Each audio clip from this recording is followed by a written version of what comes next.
Welcome everybody to today's Getting Started with Kubernetes and Rancher 2.0. Really excited for our training today. We have a lot of people joining the line, so I might just wait a moment before we dive in. So just before we get started, just so everybody knows, we are recording this session, and anybody who registered will get a copy of the recording as well as the slides and the Q&A, hopefully in the next 24 hours. So on that note, we dive in here. So just for context, I mean, we hope to give you a pretty solid technical intro to Kubernetes using Rancher 2.0. This is an introductory course, and we'll try to keep it to that level. But there is a lot to go over, and we do have slides to help explain many of these concepts around Kubernetes and Rancher 2.0. But that being said, this is meant to be hands-on and interactive, and we will be doing a lot of demoing. Much of the questions come, during that portion when we are going through how this stuff works. If you're not a fan of slides, don't worry. We will have a lot to show you in terms of the technology. And all that being said, please ask questions. This is meant to be responsive, and we try to cater to what you guys need to hear and what you want to learn. So start putting your questions in the chat now. We do our best to get to them. We have 90 minutes scheduled, and if we need to go over, we might. We'll have to decide at that point how many questions are left. But go ahead and put them in now so we can start tailoring the experience to what you need to know. And as a way of introduction, my name is Matthew Shear. I'm the kind of like the community advocate at Rancher, and the trainer on the line is Brandon, senior quality engineer, and I know I've done a lot of prep work for this training. So Brandon, thank you for being here. Thanks a lot. Yeah, absolutely. All right. So a little bit more context. We kind of hope you have a basic understanding of Docker containers coming into this call. If you don't, it's okay. I think you'll still get a ton out of it, and feel free to ask questions about containers if you have them. Again, this is an introduction, so that's totally appropriate. And if you want to learn more, of course, we have a lot on our website, on our blog, rancher.com/blog, and there's a lot of Docker material out there as well. If you also want to follow along with your own instance of Rancher going, you can deploy one pretty quickly. And of course, it's free and open source, so you can grab it and get started. Just go to the deploy button at the top right of the Rancher website, rancher.com, and you should get up and running in just a few minutes. Also, as I said, it's open source. There is a huge community around Kubernetes and around Rancher. So there's a lot of activity going on a daily basis on our forums and on our Slack channel. Both are free to use, slack.rancher.io and forums.rancher.com. And again, these slides with these links will be available to you all after the training. So with all of that out of the way, we can start plunging into the actual material. And this is where I turn it over to my co-host, Brandon. So are you ready, sir, to take the reins? I am ready. All right. Let me switch presenters to you.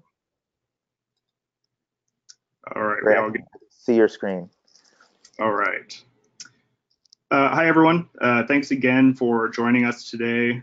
No, it's not always easy to take time out of the day to learn about something new.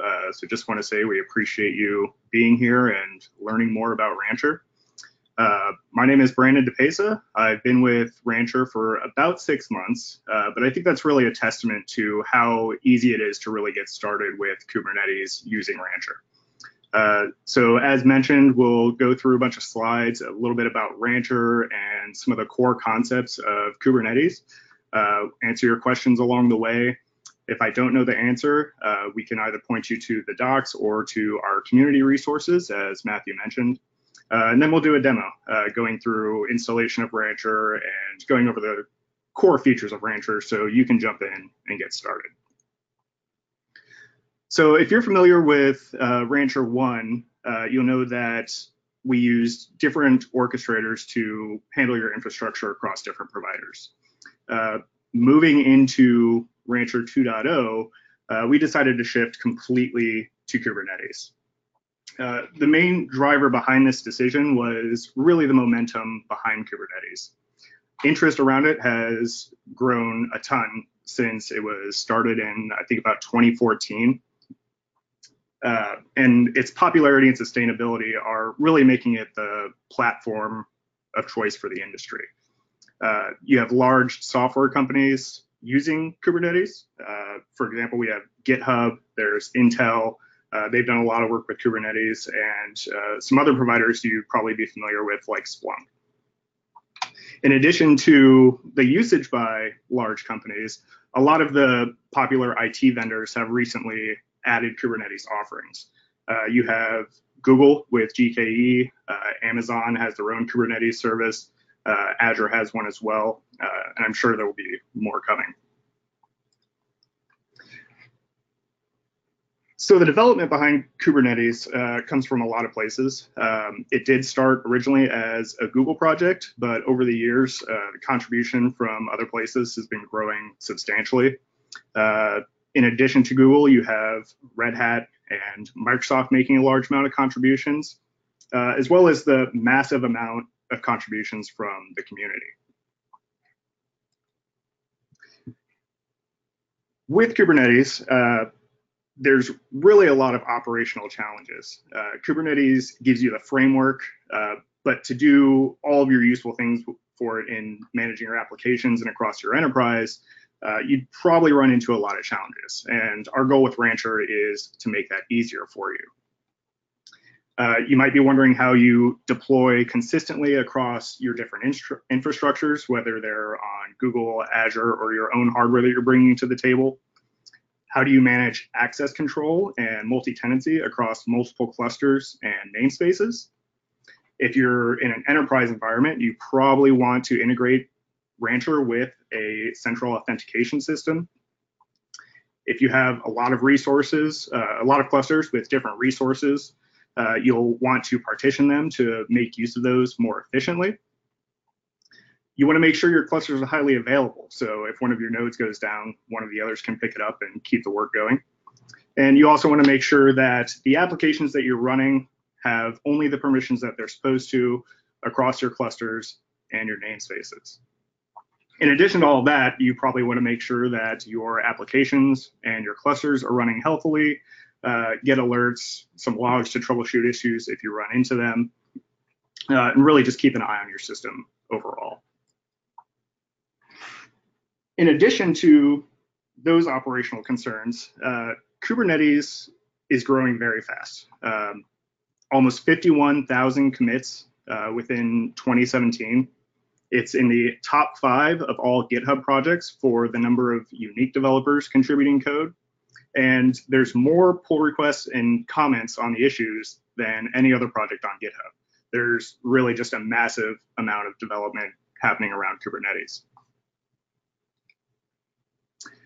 With the speed of the development, there's no LTS versions. If you look at our chart to the right, you can see that Kubernetes does minor releases every 3 months. Different parts of Kubernetes are going to move at different speeds based on the special interest groups that are contributing code, what companies are wanting to do with it. But generally overall, every 3 months, you're getting new features. And also, as you're upgrading through these versions, you'll have features going from alpha to beta, maybe rolling back and putting those new features in once they become stable. And our goal with Rancher is to really help you manage that changing code base. Outside of the operational challenges, there's also some challenges around usability. Kubernetes does a lot of abstraction and modularizing different components. Makes it really powerful, but it also makes it pretty difficult to learn. There's roughly 50 or 60 different resource types in Kubernetes. We'll cover about 5 of them today, the core ones to get you started. But there's really a lot out there to learn and learn how to configure it and set up your Kubernetes clusters in a way that's useful to you. And if you're coming from a Docker environment, It's not really useful when you're writing your Kubernetes manifest. Kubernetes has its own specification format and doesn't really follow the practices that Docker set in place a while ago. So our idea is to make Rancher and Kubernetes better together. Kubernetes is very difficult to configure and deploy, so we provide a really easy to use interface to manage all of that. We make it easier to manage your infrastructure across your own hardware, multiple clusters, across the different cloud providers. As Kubernetes puts out their releases, Rancher follows those very closely. We have a supported distribution that follows upstream Kubernetes very closely. And we have our own services on top of that, which allow you to manage your workloads, your role-based access, policies, and managing your projects. We also provide 24/7 enterprise support. And it's important to know here that the open source product is exactly the same as what you get when you're running as an enterprise. The only difference is that we offer the 24/7 support to keep the lights on.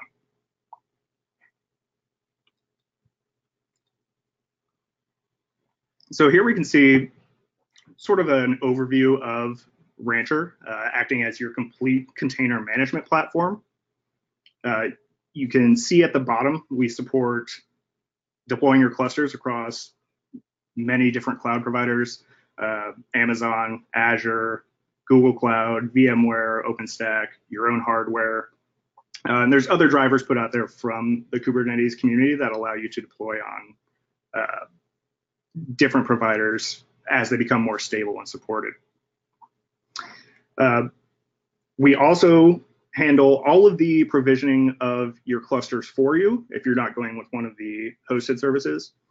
And that's our Rancher RKE, which is our Rancher Kubernetes engine. And this allows you to set up your infrastructure across, say, DigitalOcean, Amazon EC2. We'll spin up those nodes for you, install Kubernetes, and let you get started. As mentioned, we also provide all sorts of management around Kubernetes, upgrading your Kubernetes installations, the role-based access, security policies, storage, logging and monitoring. CI/CD, we offer pipelines in Rancher that allow you to do some basic continuous delivery. You can build your applications from within Rancher, publish them to Docker registries, deploy them as an application on your clusters.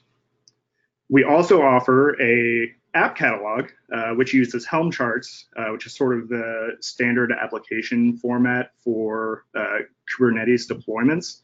We offer our own curated library of apps that we know work really well with Rancher, but we also give you the ability to use the Helm stable repo, the Helm incubator, and the ability to define your own repos with your own catalogs or trusted apps that you want to use in your infrastructure.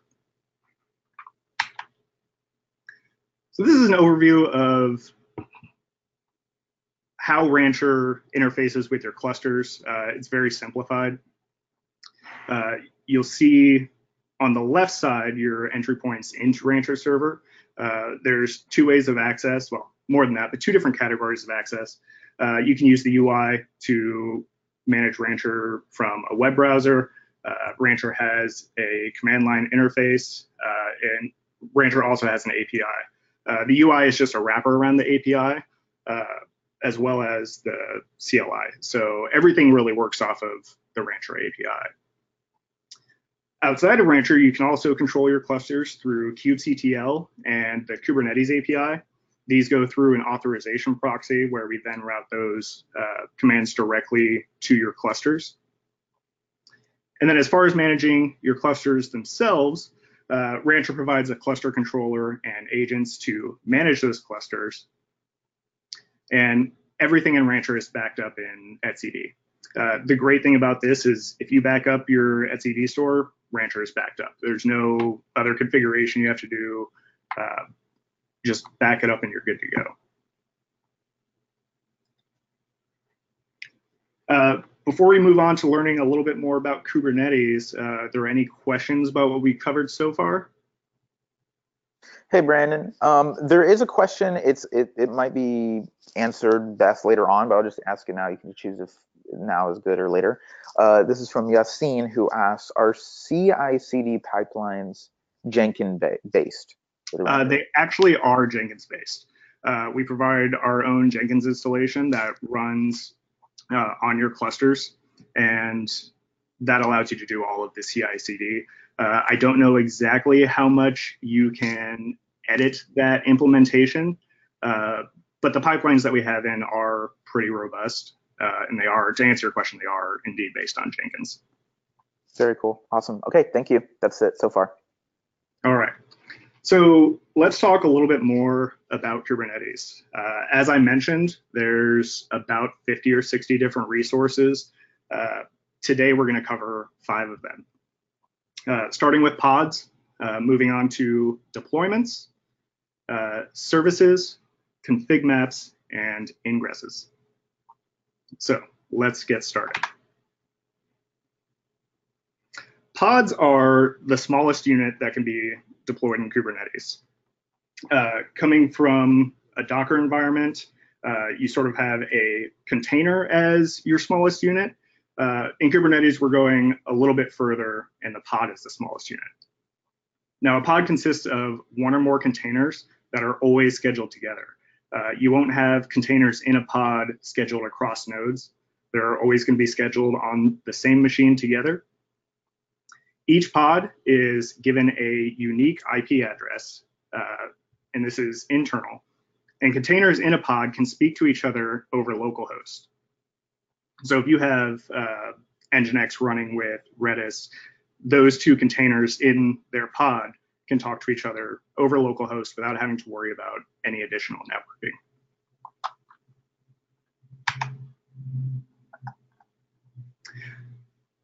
This might be a little bit confusing. If it is, don't worry too much.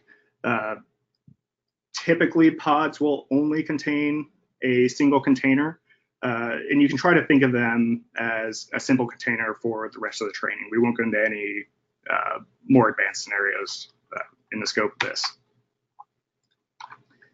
So as I mentioned, you can have multiple containers in one pod. This is the example I spoke about earlier. We have Nginx running with Redis inside of a pod, and those can speak to each other over localhost, in this case, using port 6379.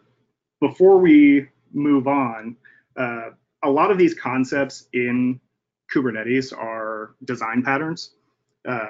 If you want to really dive into the patterns that Kubernetes has implemented, this is a great resource to do that. It's Designing Distributed Systems. It's a great book, and it will really help you if you want to dive into more of the technical details. Moving on from pods, we have replication controllers and replica sets.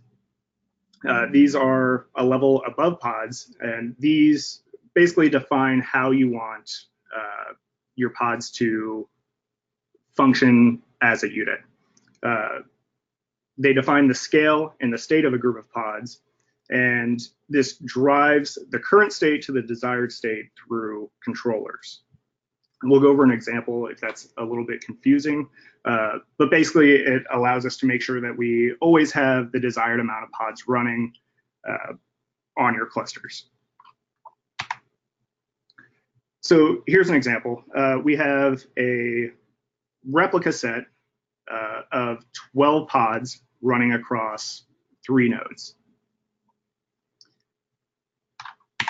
If you have some sort of event happens and one of your nodes goes down, the replica set ensures that we get those pods up and running on the nodes that are left available to us. So say there's a power outage, one of your nodes goes down, a replica set will start scheduling those other pods across your other nodes in the cluster. This, of course, depends on the resources available. If there's not enough resources, you won't be able to schedule the pods, obviously. But We do support prioritization, or Kubernetes supports prioritization for your workloads, so you can keep your critical services running while letting your maybe not so critical processes drop off while you fix the problem that started this in the first place.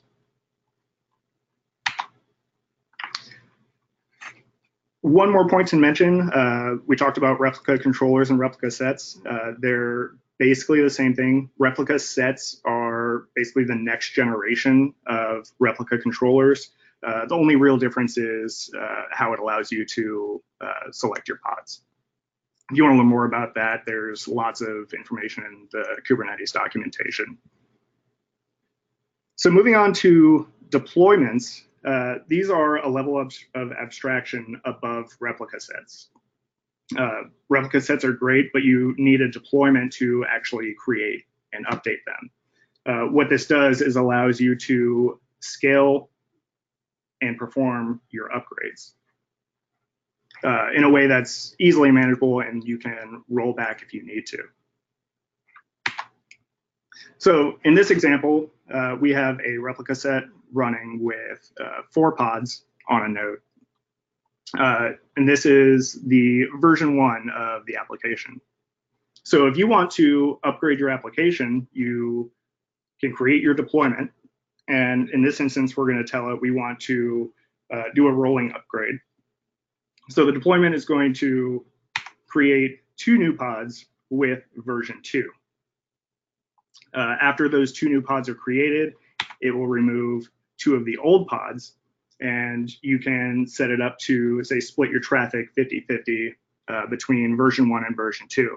You decide that everything's good, you can deploy the other 2 nodes with version 2 and remove your 2 older nodes.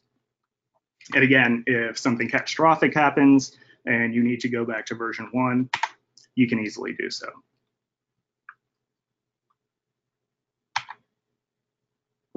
Next up, we have services. So you've got a bunch of pods running in your replica sets that are being managed by your deployments, but that doesn't do us a lot of good if you can't get to your pods. So what services do is define an internal DNS entry that can be used to refer to a group of pods. And this is really important because pods are ephemeral. They can constantly change and be scheduled across different nodes. So we need a consistent endpoint for your pods to be able to interact with them from the outside world. We have a couple of different types of services. We won't go too much into detail on these, but you have a node port, which exposes an IP and a port on each node. There is a cluster IP, which exposes an IP across the cluster. And then we have a load balancer, which is layer 4. This works with your cloud provider to provide IP addresses for your applications. So for example, we've got our replica set running here with our pods on our nodes. This service IP is created for the group of pods. And this is a little bit simplified. You'll have the service IP will be routing to each and every one of these pods, but then we'd have a ton of lines on this slide. So this is a little bit simplified. But then you can access your service from the outside world. It will manage your traffic to the pods themselves.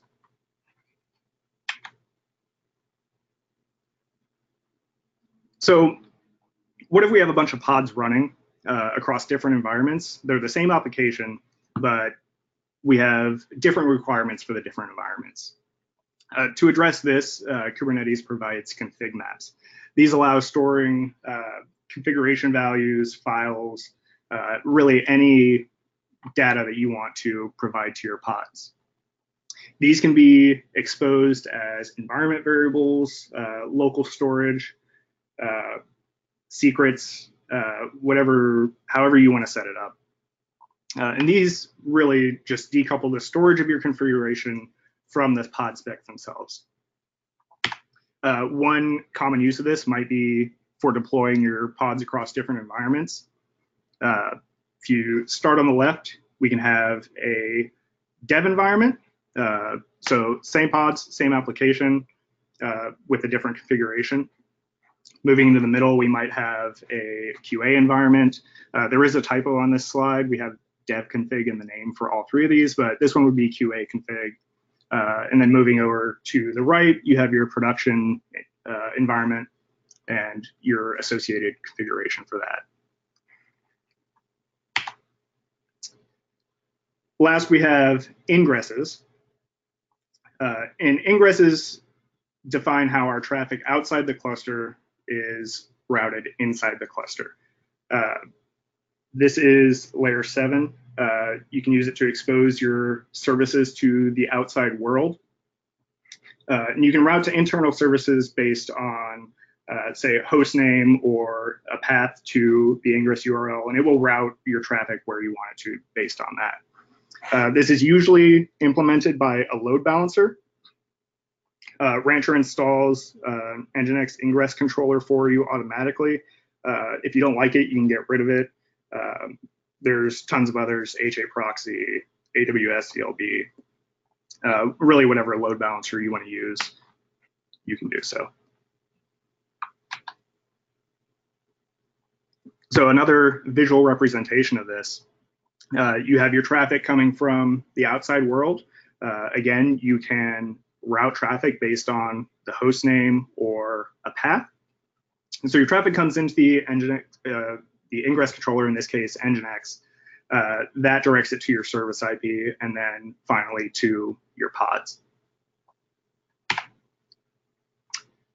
Do we have any questions on the Kubernetes basics? Yeah, I'm glad you paused. There are several questions. So going back to pods, Marco asks, pods are like services from Rancher 1.6, where one container can have multiple services. Is that right? I'm actually not really familiar with Rancher 1.6. I only came on about 6 months ago, so I've worked exclusively with Rancher 2.0. So unfortunately, I can't answer that for you. But we do have some great documentation around Rancher 1.6 and Rancher 2.0. And you can view those on our documentation website. If that doesn't answer it for you, as Matthew mentioned earlier, we have a great community on our forums and on the Slack. And you could pretty easily ask someone there, and they may be able to point you in the right direction.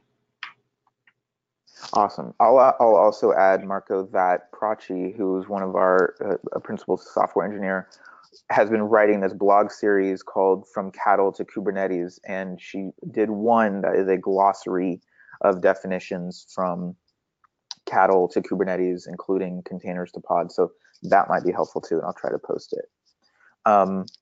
Another pod question, this is from Ashish, asks, is each pod itself a container, or are pods containers like Docker?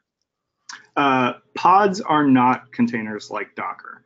A pod will typically have one or multiple containers, but they are not a container in and of itself. Does that answer the question? Okay, cool. Yeah, Ashish, if you need more clarification, just ask again. Oh, he says he got it. Okay, great. All right. The next one is from Som, who says, if you could just kind of sum up one more time the difference between a replication control and replica set. The only difference is in how you gather the pods for your replication control or replication set. In replication sets, you can use qualifiers, whether they're in a list. So you could say, is this label in this list of labels? And that functionality isn't available to you in replica controllers. That's a really high overview. The Kubernetes documentation actually covers that really well. Cool. Awesome. Okay, so the next one, there's a lot of questions on these concepts. Shubham asks, is there any practical scenario where we have to use the config maps? Yeah, there's lots of practical scenarios. As we mentioned before, probably one of the most common scenarios is setting up your application across your different environments for different purposes. You may want to have your QA environment. And if you're running a bunch of different services for your different environments, maybe you got a database for your QA environment or a highly available set of databases for your production environment, you would use these config maps to tell your pods in these different environments where to go for their configuration. So yeah, there's a lot of practical use around them. Cool. Okay, awesome. All right, this is the last one, and we'll keep going with your slides and demo. Ashish asks, kind of a follow-up to the pod question, if each pod can have multiple containers, then is there a limit, and what is it? I actually don't know if there is a limit. You probably have some design considerations you want to take into account. You probably don't want to run a ton of containers in a single pod, just for the purposes of keeping things modularized and available. You probably don't want your application and your database going down at the same time, which is a really good reason to keep those in different pods. But to answer your core question, I don't know if there's a limit. I would point you to the Kubernetes documentation. Cool. Okay, great. Yeah, why don't you keep going? And there are some other questions, but I think they'll get answered as we go through the demo, and we can pause again. Great.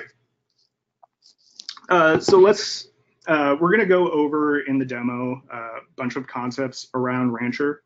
You can think of it as Rancher 2.0 101. First, we're going to go through setting up Rancher. We will talk about clusters and different ways of provisioning them. We'll go over authentication and security, show you a couple of the different authentication providers that we support and how to set one up.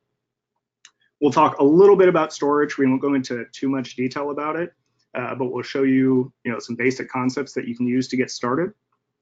We'll talk about projects, which is a Rancher construct. We'll get more into detail on that later. We'll talk a little bit about namespaces. Then we'll go into catalogs, which again is our predefined applications that you can deploy on your clusters. And then we'll talk about some of the other ways you can manage your clusters with Rancher. We provide a Rancher CLI, there is the API, and you can always use kubectl from Kubernetes. So let's get started with the demo. But again, before we get started with that, if there's any questions or you want to get more involved in the community, really please feel free to join our public Slack channel. There's tons of people in there. We have different channels for specific interests. There's really a great community.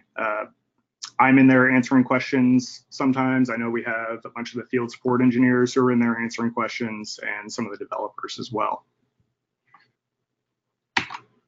All right, so let's get started with our demo. So you can follow along if you want. As Matthew mentioned earlier, you can jump into our docs and follow along with me as we're getting this up and running. In the interest of time, I do have some things pre-prepared just so we can move along. But for the most part, it's pretty easy to follow along. So we're going to go into the docs here and go into installation.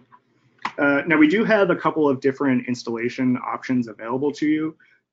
You can do a single node installation, which is really good for proof of concepts, your development and test environments. But we also support high availability installations, which really what do you want to run in your production environments. If one of your clusters goes down, Rancher is still able to keep running. You can continue managing your clusters.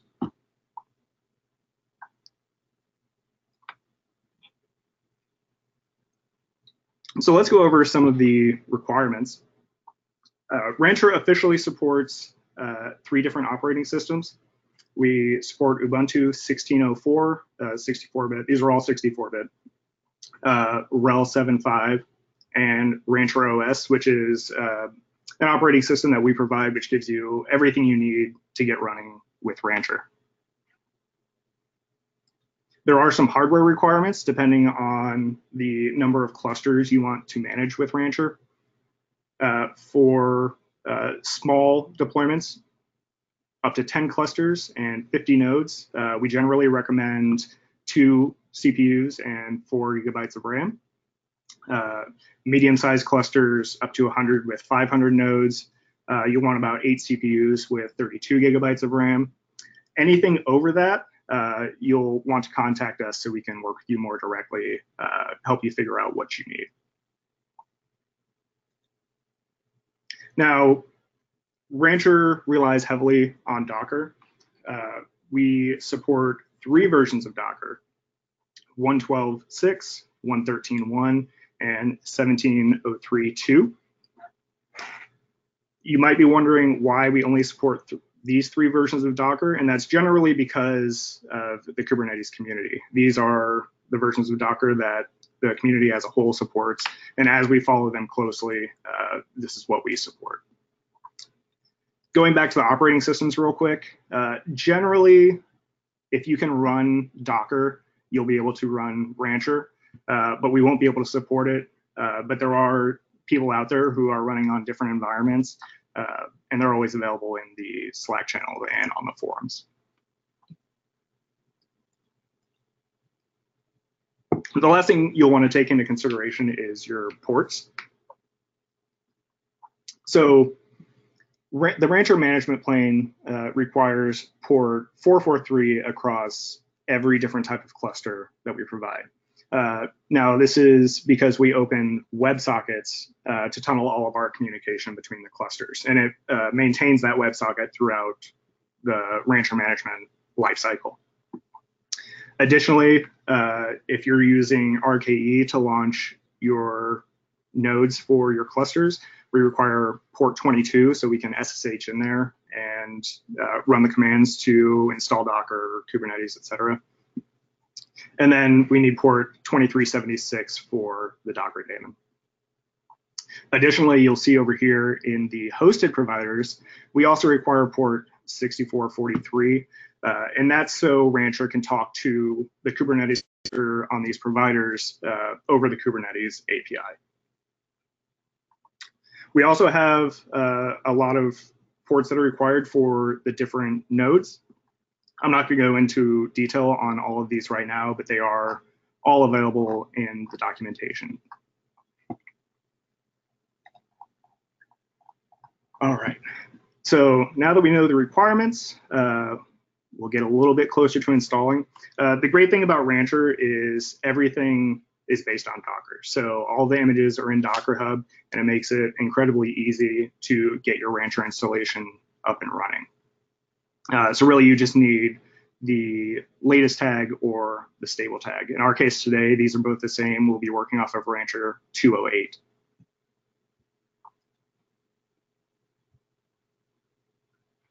So you want to make sure that you have your Linux host provisioned and that it has Docker installed. And now we can actually jump in and start installing it. Before you install, you need to determine what kind of certificates you want to bring to the table. Rancher itself will create self-signed certificates if you want it to. You can also bring your own self-signed certificates, certificates provided by a CA. And then we also support Let's Encrypt, which is a cool service that allows you to create certificates on the fly. For simplicity's sake, we're going to do Rancher's default self-signed certificates just to make it really easy to get up and running. And you'll see that the installation is just the Docker run command. So we're going to copy this. We'll go into our box. And we're going to, let's make sure Docker's installed, it's there. And we will run our command. Rancher does need ports 80 and 443 accessible. So we're exposing those ports there. We want to make sure that it restarts unless we explicitly stop the container. And again, we're using the latest tag for Rancher. So it's going to pull that image down from Docker Hub, and it will start the container. We'll see that run through here real quick.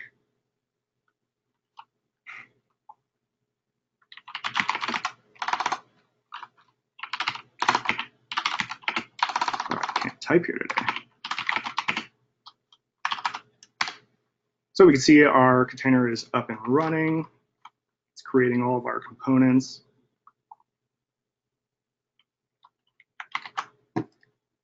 And we should see our installation accessible here in a second. So you'll notice, because we're using the default self-signed certificates, we are going to get the security warning. We can just move past that. Obviously, you won't see that if you're providing recognized certs.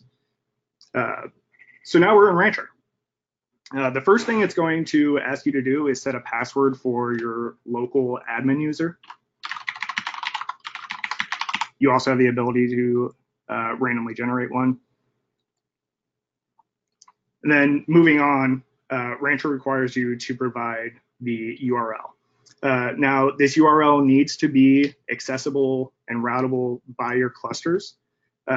So if you're using something like localhost, you're going to have trouble because your clusters won't be able to reach your Rancher server. So it's really important that you set this to something that's publicly accessible or accessible to your machines if you're running on a private network. So now we're in Rancher. You can see we're using a local user. We're at our global dashboard. The first thing you probably want to worry about is your authentication.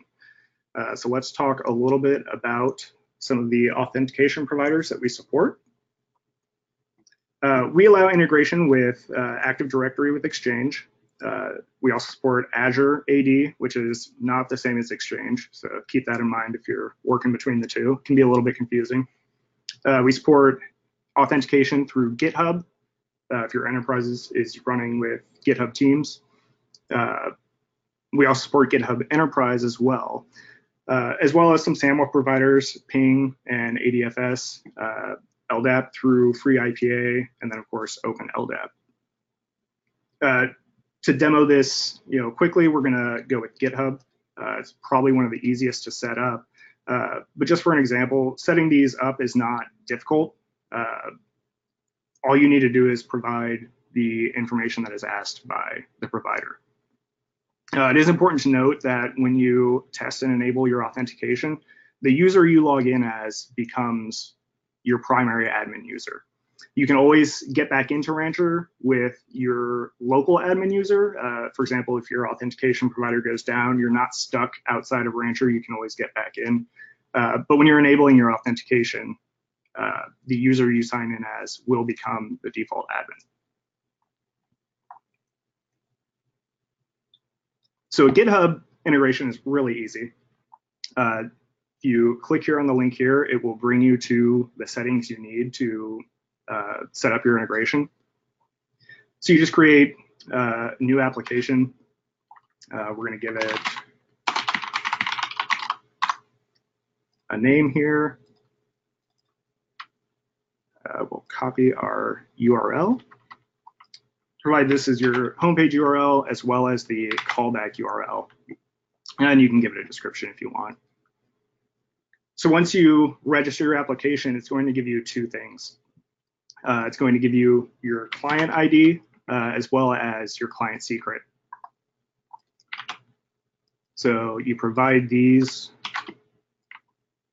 in the form, authenticate with GitHub, and we are logged in with our new authentication provider. You can see here we changed from the local admin to my GitHub account. And we have access to all of the users through GitHub, as well as the groups that you have access to. We do have a couple of different access policies to use with your authentication providers. You can allow any valid user, which will allow anyone in the authentication provider to log into your Rancher instance. You can allow members of clusters, projects, authorized users, and organizations to log into Rancher. Probably want to use that if you're using something like GitHub, just so no one can jump into your Rancher instance. And you can restrict it only to authorized users and organizations.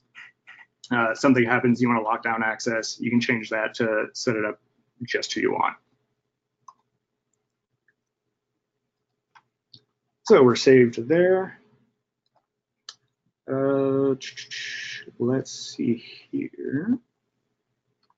And that is it for authentication. Do we have any questions about the authentication piece? It is a pretty broad topic, but let's see if we can answer any questions you have around that. Yeah, Brandon. There are several questions, but they aren't on authentication. So we could take them now, or these other questions, or you can keep going, and we can pause again for more general questions. Let's keep going through what we've got now. I know we typically answer a lot of questions, as we're going through the demo, but we will pause again to answer questions. Cool. All right. So we're going to move over to an instance that I have previously set up.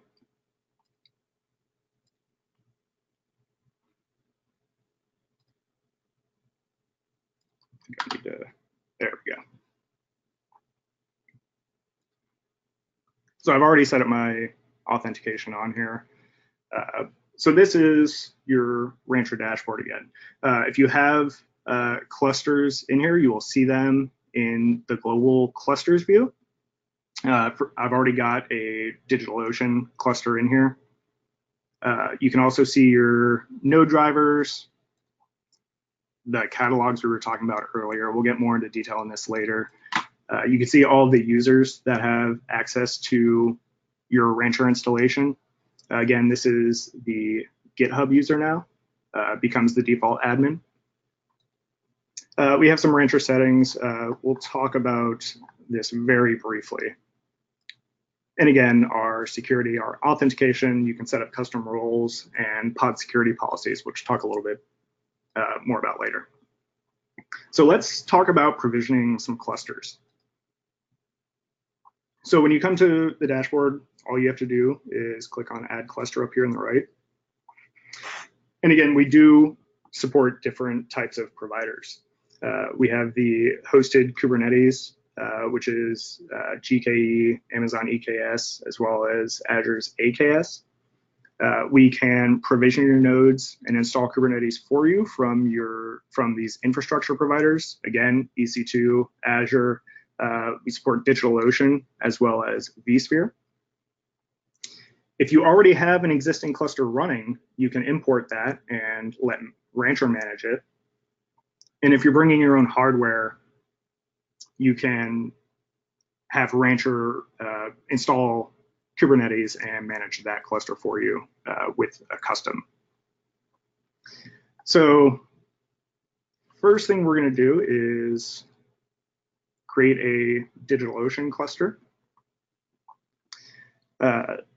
We need to give it a name first of all. So we'll give it a name. You can add members and roles to each of the clusters you create. And again, this works with your existing authentication integration.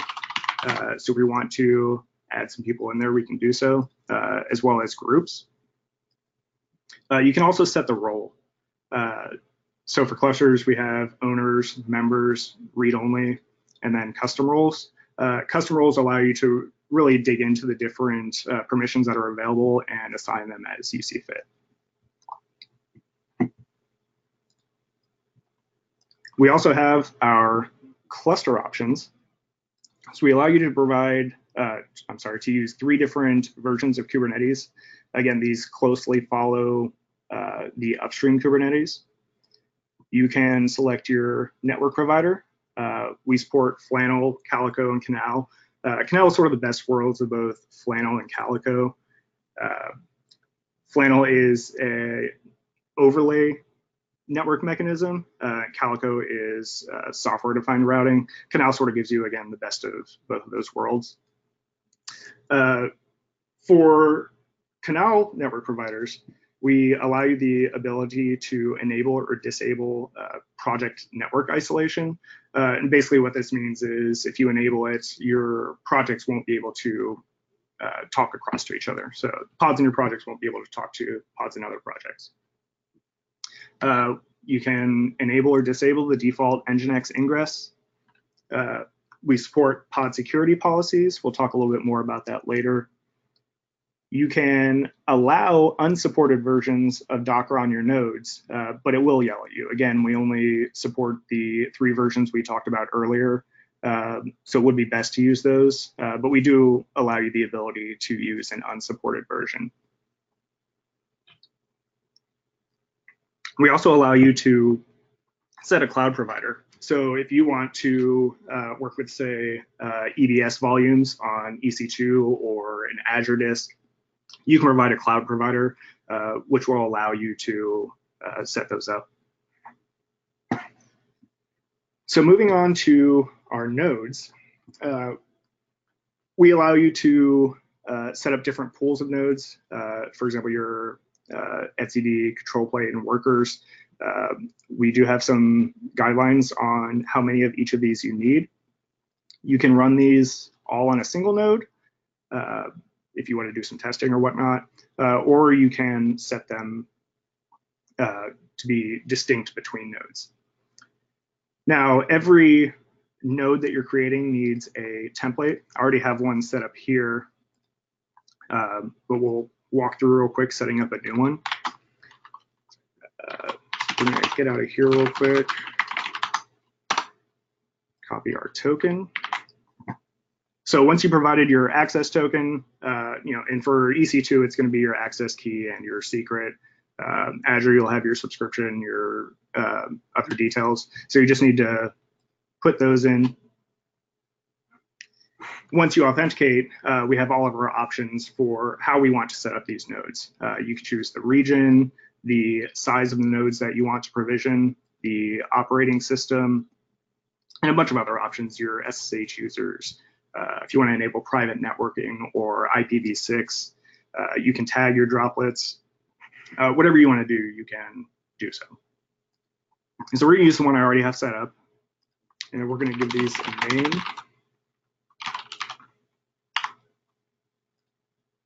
I'm going to set up 3 node pools and separate out each of our roles.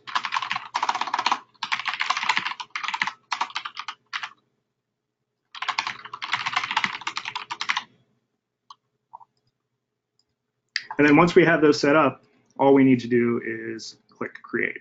So you see the cluster has been added. If we go into the cluster, we can look at our nodes and we'll see that RKE has provisioned the nodes. It's waiting for them to be up and running. It will SSH in, install Docker, install Kubernetes, and then our node will be available to access. So we're going to let this run. And then we will move on to custom. So again, we're going to add a cluster while we're waiting for that one to spin up. And we're going to use a machine that we already have existing. If you're working on premise, you have some machines you have set aside for your Kubernetes cluster. This is how you're going to install Kubernetes and bring them into Rancher. So again, we're going to give it a name. If we wanted to set up some roles, we could do that. We're going to leave all these basically as defaults. Then we'll click next. So with when you're bringing in a custom cluster, it's going to give you a Docker command to run on your machine. We're going to do a really simple example and run all of our roles on one node for simplicity. And you can also provide the public and internal addresses. So we're going to provide that there, gives you the command, update it as you select your options. We're going to copy that.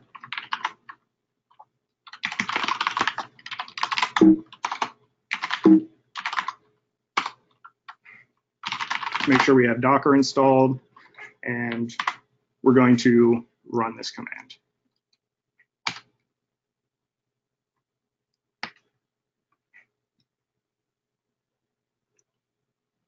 And again, after it downloads and extracts the container, it will start running. You can see in our UI that we have one new node registered. And it is doing the same thing. It's going through and it's doing all the provisioning that we need for Kubernetes, and it's going to wait for that cluster to become available. So we're going to continue to let these run. We are using, for our Kubernetes distribution, we're using Hypercube, in case you were wondering. Just wanted to call that out. And we're going to look at importing a cluster. So if you already have a cluster running, maybe it's one that you had set up previously, or you're already working with one of the cloud providers and you've been using Kubernetes through them, and maybe you want to manage those inside of Rancher, we allow you the ability to import an existing cluster. Again, we'll give it a name, any roles that we want to add. And we don't have the other options because this cluster is already up and running. We don't need to worry about the versions, networking, any of that other stuff. So we're going to create. If your cluster already has the cluster admin role defined, you'll need to run this command first. If you're using non-self-signed certs, you can use the straight kubectl command. But if you are running on an installation with self-signed certs, you'll need to use the last option. So we'll copy that.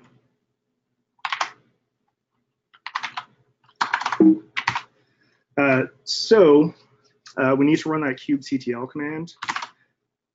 I am going to set my kube config to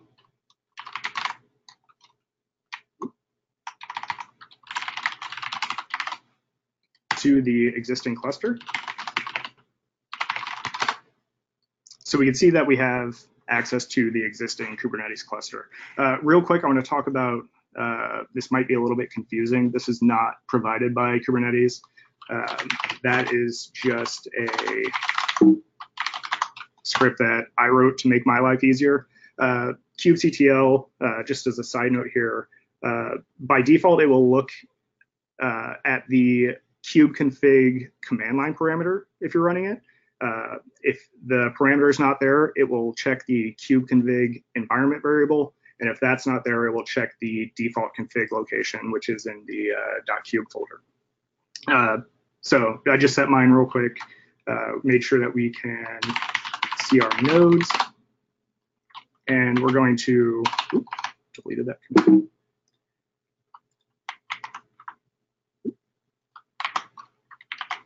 We're going to run that here. So once we run that, we can see that the Rancher bits get created on the existing cluster. Our namespaces, service accounts, cluster roles, deployments, etc.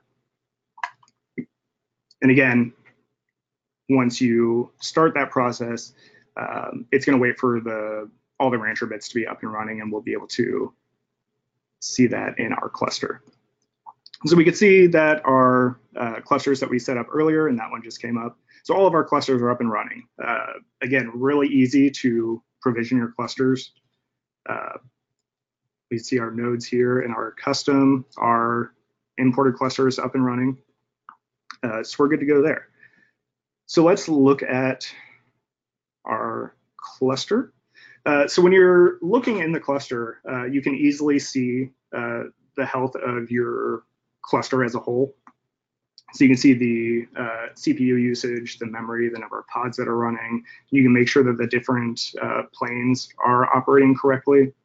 You can also see the Kubernetes version that you're running, number of nodes you have when it was created. Similarly, going into the nodes, you can get an individual health report of your node. This covers, again, the CPU, memory, pods, but also disk space, disk pressure, memory pressure, making sure that the kubelet is healthy, and then a lot more of these fine details that you can continue to look through for your nodes.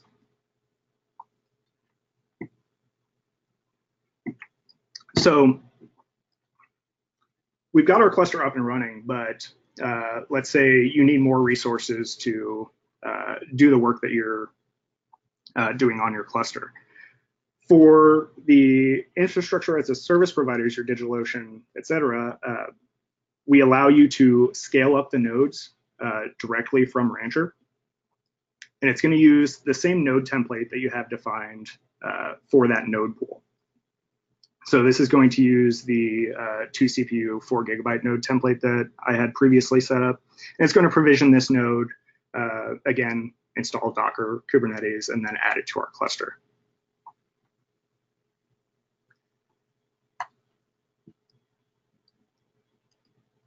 Now you'll see in a custom cluster or an imported cluster that we don't have the ability to scale your nodes from the UI. This is because those clusters are running externally, so we're not able to provision those. However, Rancher is watching these clusters. So if you add a node to one of your Kubernetes clusters that you've imported, Rancher will watch and add that node into your Rancher setup. So I've already have that existing imported cluster running. So what I'm going to do is upgrade that cluster by adding a node. Okay.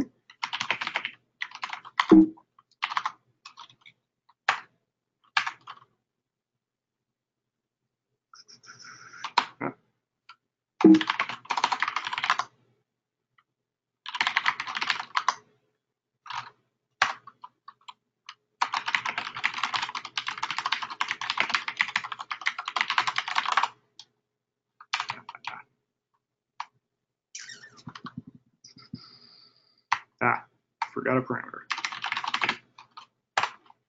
Okay. We're not going to go into this in too much detail, but basically what I'm doing is running the RKE command line to add a node to my existing Kubernetes cluster. You can see here it's doing the same thing that Rancher does as far as setting up Docker, installing Kubernetes on the cluster. And then as that node comes up, we'll see it show up here in our imported cluster. So we're going to let that run for a second. In the meantime, are there any questions about cluster provisioning? All right, yes, let's see. So there's several questions. Kyle asks, what are your thoughts on running the control plane and etcd on the same nodes? Sorry, you cut up a little bit there on my end. The question was running control planes and etcd on the same node? That's right, yes. We do support it. I can't really give you an answer as to whether or not that's a good idea. I am still relatively new to Kubernetes. That's a little bit above my level right now. Definitely ask in Slack. There's a ton of people there who have set up some really large Kubernetes clusters, and they would be able to give you a better answer as to how you want to go about those design choices. Cool. Okay, cool. The next question is from Pericles, who says, can we create a cluster with a node pool with node templates that are DigitalOcean stored images? Okay, can you repeat that one more time? Yeah, no problem. There's a lot in that question. Yeah. It's all good. So the question is, can we create a cluster with a node pool with node templates that are DigitalOcean stored images? So you're saying you want to use a DO stored image when you're provisioning your nodes. Let's see here. I'm actually not sure the answer to that, but we may be able to check the UI here real quick.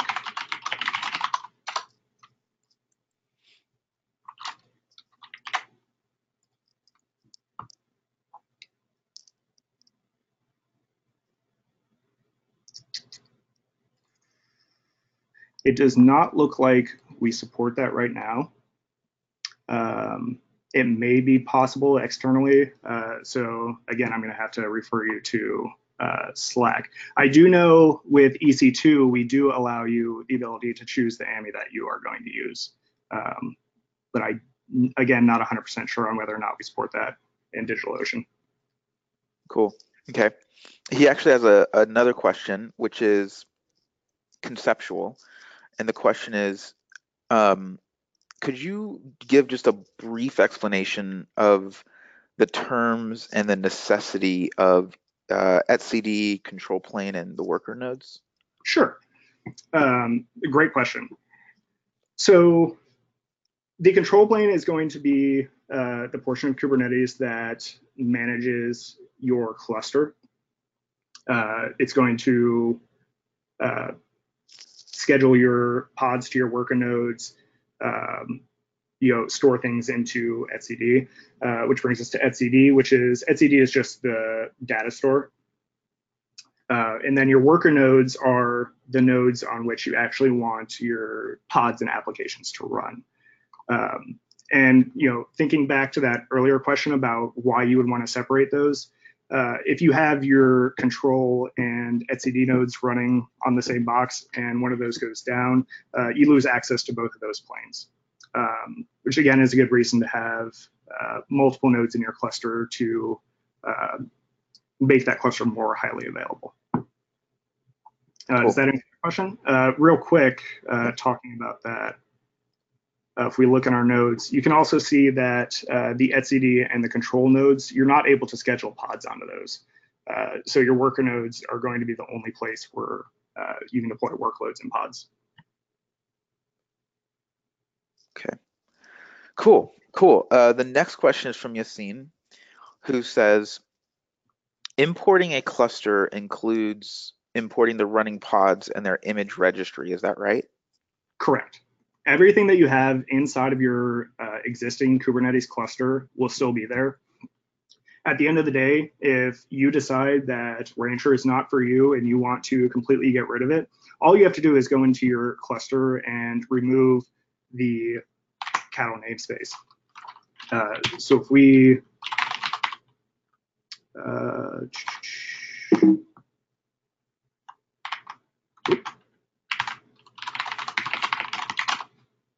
So if we look here and look at all of our namespaces, we have the cattle system namespace. If you remove that, Rancher is gone. It will still leave some annotations around, but they're not going to interfere with anything. And you can go back to your the Kubernetes cluster that you had before. So to answer the question, yeah, all of your pods, all of your workloads will still be there. We're not going to touch anything. Rancher's goal is to make Kubernetes easier for you. We're not there to get in your way. Very cool. Thank you. Okay, this one is actually going back a little bit. Kyle's been waiting for this question. He asks, out of interest, why didn't you use Rancher OS for this demo? No particular reason. I work with this stuff on a day-to-day basis, and my general workflow is to just spin up DO nodes, just because I find it the quickest to work with. That's not to say Rancher OS is difficult to work with. It's just really easy for me to spin up a DO node with Ubuntu. So in the interest of time for the demo, that's what I decided to use. There's no operational concerns around that. We certify Rancher OS with Rancher on every release, so everything will work exactly the same. Oh, cool, thank you. Okay, and then last one, and then you can keep going with the demo. Marco asks, where can we start services like Node, Redis, and use labels to select which server or pod must run them? So we're going to go into that a little bit more with the catalogs later. But the short answer, which I won't demo right now, is when you're deploying a workload, you can add labels to the workload and use Kubernetes to make sure that those workloads with those labels are run on specific nodes. And to do that, you would use a Kubernetes concept called taints and tolerations. That's way outside the scope of this demo. but the documentation for Kubernetes has a lot of info on it. And I believe there's people in the Rancher forums that have been talking about that. Okay, great, awesome. There's several other questions, but I think let's do some more demo, more features, and then we can return to these. All right. So the next thing we're going to talk about is storage. So you obviously need storage for your pods and workloads to run, and you want those to be persistent. You don't want your data, going away when your pods are rescheduled, et cetera. So we have two different types of storage. Storage is really complicated in Kubernetes. And again, our goal here is to make that really easy for you. So we're going to talk about just briefly persistent volumes. And we're running a little short on time here, so I'm not going to go too in-depth into these, but hopefully I can give you a solid overview. So adding a persistent volume, we have a ton of plugins. Some of these are infrastructure specific. You're not going to want to try to use an EBS disk on DigitalOcean. It's just not going to work. But as long as you have the prerequisites set up for the volume plugin that you want to use, it will just work. We offer all these plugins. You can do a disk attached to your local nodes or a path attached to your local nodes. And when you bind these volumes to a pod through a volume claim, in these particular cases, that disk or path will be mounted into the pod. So you'll be able to access that path from the pod itself. You can also define the capacity. If there's any configuration for the plugin, you can add that configuration here. File system, IDs, etc. We have a couple options for your mounting options. You can pass in how you want this volume to be accessed, and you can also assign it to a storage class. So storage classes you can really think of as a category of storage or as a storage driver. So instead of your pods referencing a persistent volume by name, you can tell it to go to a storage class, and that storage class will provision and bind the volume for you. For example, if you're running on EC2 and you wanted to set up a storage class for an EBS disk, you set the parameters here. You can set up some policies around what happens when the volume is released. And then when you use that storage class, Rancher is going to talk to EBS. It will create that volume for you and then bind it to your pods. So after storage, we are going to talk about projects and namespaces.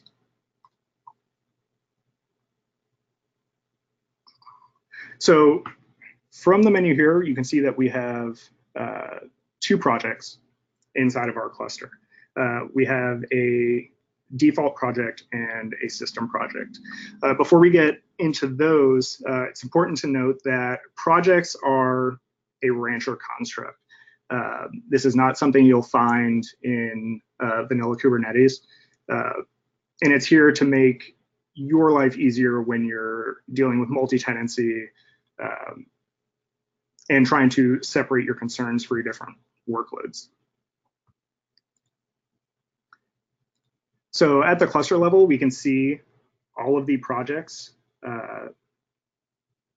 inside of our cluster, and you can also see the namespaces that are in that cluster. Now, projects can contain multiple namespaces. They're one-to-many, but a namespace can only be in one project. So with Kubernetes, you get a default namespace when you create your cluster. We assign that to the default project. If any of the apps or catalogs that you've added, those will show up in their respective namespaces in the project you place them in. You can also move namespaces between projects, as well as adding new projects to your cluster. So, and you also have the same role-based access for your projects. You can add members to the project with the same roles or set up your custom roles. So once your project's been created, you can add a namespace to it. And then if you want to, you can move this namespace to a different project. And we see it showing up here in the default project now. So as projects are a Rancher construct, these live in Kubernetes through custom resources. I was talking earlier about how if you remove the cattle system namespace, it will leave around some of the labels and annotations that Rancher specifically uses. So some of those annotations from the custom resources will still be left around, but that's how we're implementing projects in Kubernetes. As we are creating projects, we can also set pod security policies. Pod security policies define what level of access you want your pods to have. By default, we ship Rancher with 2 policies, restricted and unrestricted. The restricted is by default pretty locked down. I'm not going to go into all of the details today, but you can go into your pod security policies from the global level. You can create your own, and it gives you really fine-grained control over what you want your pods to do, or what levels of access you want to give them. You can add your own, create them. You can look into these and edit them as necessary. It also allows you to prevent root escalation and define exactly how you want your pods to work. Let's see here. So now that we have projects and namespaces covered, let's talk about catalogs. Catalogs are just a library of Helm charts. Helm charts are basically an application format for Kubernetes. As I mentioned earlier, we offer our own curated library of charts that we know work really well with Rancher. We also give the ability to add the Helm stable library, as well as the Helm incubator library. And as I mentioned before, we also allow you to define your own catalog libraries. And all this is a Git repo. So for example, I've got a repo set up here, which is just a fork of the Rancher repo for testing purposes. But we can add this into Rancher just by providing its URL. And it will add those, the charts that are inside of that library into your available libraries. So if we go into one of our projects, you can see I've already installed a catalog app in this project. And you'll see when you do that, it creates the workload, creates any of the DNS names that it needs, etc. But if we wanted to deploy another application, you just go into your project, go to catalog apps. Again, you'll see the ones that are already running, and you can launch new ones. You can see the custom repo that I added is shown in here as well. And then we have the library and of course the ability to see them all. Catalogs are really easy to work with. We're going to go into a different project real quick.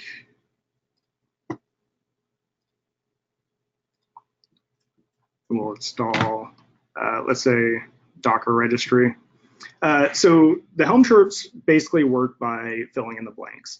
Once you have the chart in your repo, when you go to install the app, it's just going to ask you to fill in the values that it needs to get up and running. For example, this Docker registry allows you how you want to expose the actual application. You can specify the port that you need, but it's all basically just fill in the blanks. You also have the ability to edit the YAML for that specific application if you don't want to fill in the blanks. But once you have that all set up, you can just launch it, and it will go through the deployment process for that catalog. And you see it's already up and running. There we go.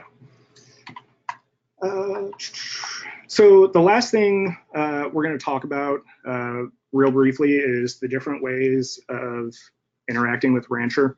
I mentioned earlier that the UI is just a wrapper around the API, and you can actually see all of those definitions by going to the V3 path on your Rancher setup, and this lets you see everything that Rancher is doing through the API. If you go into specific sections in here, like here we're at the nodes endpoint, this API browser has a couple cool features where you can run operations through the web browser. It will give you, the curl request that you need to make or the HTTP request, and you can send it directly from the UI. So that's a pretty cool feature. But we also support Rancher's API and kubectl. We'll talk about managing your clusters through kubectl briefly. So if we look at a cluster, you can run kubectl directly from the web browser, and that's already pre-set up for you. So you can run that directly through the browser, interact with kubectl however you need directly through the browser. We also give you the kube config. So you can actually take this, add this into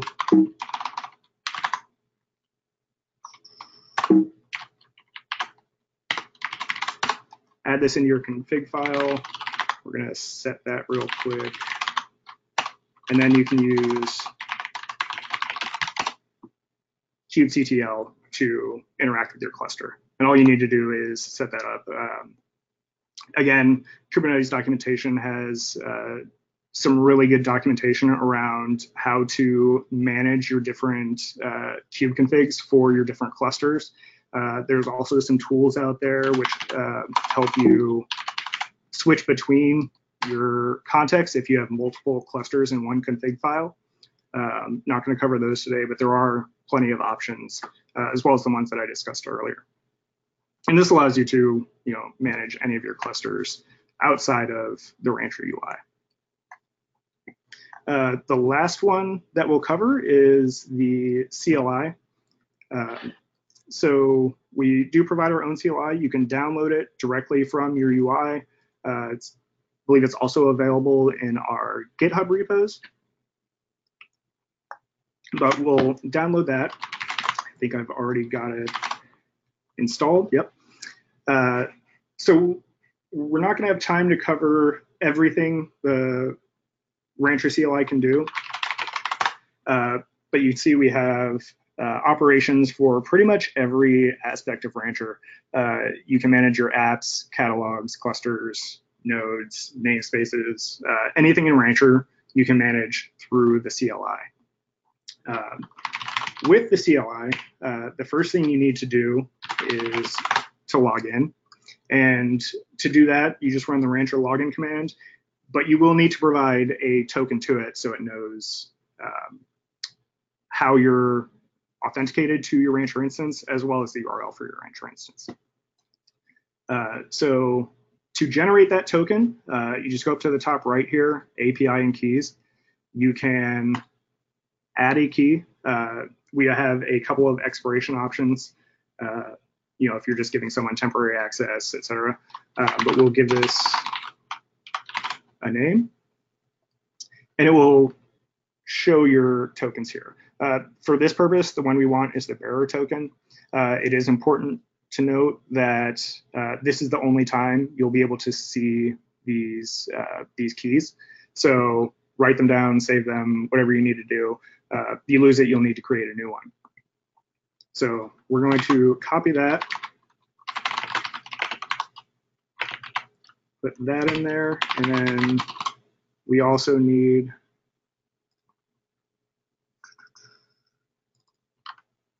to provide it the address. It's going to warn us about our self-signed certificate. Once you're in there, it asks you for a default project that you want to work with. So you select that, and then you're logged in. So now we can look at our nodes in the cluster that we've selected. Basically anything that we're going to do, if we want to see the apps that are there, we can see the apps. Basically anything that you want to do in Rancher, you can do through the CLI. That's pretty much everything we have to cover for the scope of the demo. So I'd like to take the time to ask if anyone else has any questions and see if we can get those answered before we wrap up today. Awesome. So Eric asked, thanks Brandon, awesome job. Eric asks, what's the best way to get Let's Encrypt certificates for a workload? That is a good question. I actually haven't worked with Let's Encrypt too much. Let me see if there's anything in here. Actually, I think that would be handled through an ingress.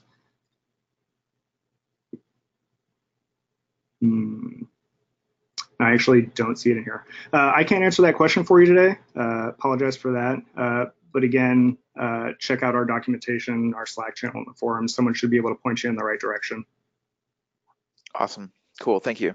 Next question is from Dan, who says, kind of an opinionated question. How do you guys think you fit in with Terraform? Again, that's one of those areas that's outside of my area of expertise. I do recall hearing something about a Terraform driver, but I don't want to say anything that I don't, firmly understand. So again, I'm going to have to refer you to, in that case, probably one of the community options, the Slack channel or the forums, to get more information about that. Okay, cool. All right, the next one is from Spencer. This is actually referring to our talk about Jenkins CI/CD near the beginning of this training, and he says, I might have misunderstood, but did you say we are locked in with Jenkins CI/CD? From Rancher itself, you're locked in with Jenkins because that's what we use for our underlying systems.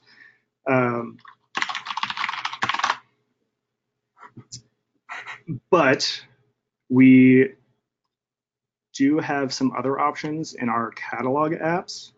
For instance, we do support drone. If there's any other Helm charts out there that support Jenkins, I think there's also a GitLab plugin Helm chart somewhere. I don't think we've vetted that one yet. But yeah, you can use anything you want by running it as an application in Rancher. It's just that the CI/CD that we provide from Rancher itself is based on Jenkins. Cool. Okay, awesome. Let's see, well, what else can we get to? Yassine asked, does Rancher support hypervisors like XCN? Great question. Way outside my area of expertise. I don't know the answer to that. That one's definitely a question for Slack. Cool. Yeah, the next couple might too. The next one is from Sam, who asks, can we get worker node metrics in Rancher? Yeah, so that's a great question. And that's an area I didn't really touch on. So thanks for bringing that up. If we look inside of our clusters, we have alerts and notifiers. To use alerts, you need a notifier set up. And we have a couple of different options for those. We allow you to plug in directly to Slack. You can put a channel or a individual recipient there. Any alerts that are fired off will go to these notifiers. So real quick, we support Slack, email, PagerDuty, and a generic webhook. So there's a ton of services out there for collecting alerts. And if they support a webhook, you'll be able to send your alerts there. Going into alerts real quick, we do provide some built-in alerts. These are the cluster alerts. You can add your own. These are at the cluster level. If we go into a project, we also have alerts at the project level, and these allow you to define the alerts for your workloads. So you can do it on pods, workloads. You just have to select the right options, set the options, and once those alerts are fired, they'll get sent off through your notifier. Awesome. So I know we are at time. There's another question I think is pretty interesting, might be worth answering. Are you willing to take one more and then we can absolutely close out? Cool. So this one is about power management. Can Rancher do power management, as in powering off and on-premise physical servers depending on load? That is a good question. I don't think that's something we support directly out of the box. That's more of an advanced scenario. Would definitely have to refer you to the Slack community on that one. Cool. Yeah, I was curious about that too. Awesome. Well, I think that is pretty much all the time we have. If your question didn't get answered, there's a few more. If your question didn't get answered, please ask on our Slack. And our contact info is in the slides as well. And so if you want to reach out, you certainly can. I am just going to take the presentation control again, sir, so that I can show the last couple slides. Just as a reminder to everybody, since we have referenced it so much, this is the Slack URL, so slack.rancher.io. You can check out the Kubernetes channel and the other channels that are there. And again, we will send these out hopefully later today, definitely tomorrow, so that you have access and you can review the content. Other than that, that's all we have. So thanks so much. Thanks for taking the time. Brandon, amazing job.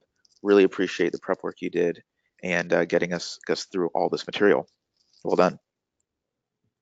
All right, no problem. And again, going back to our Slack communities, I'm also in there answering questions. If you've got anything specific you want to ask, I'm Brandon in there.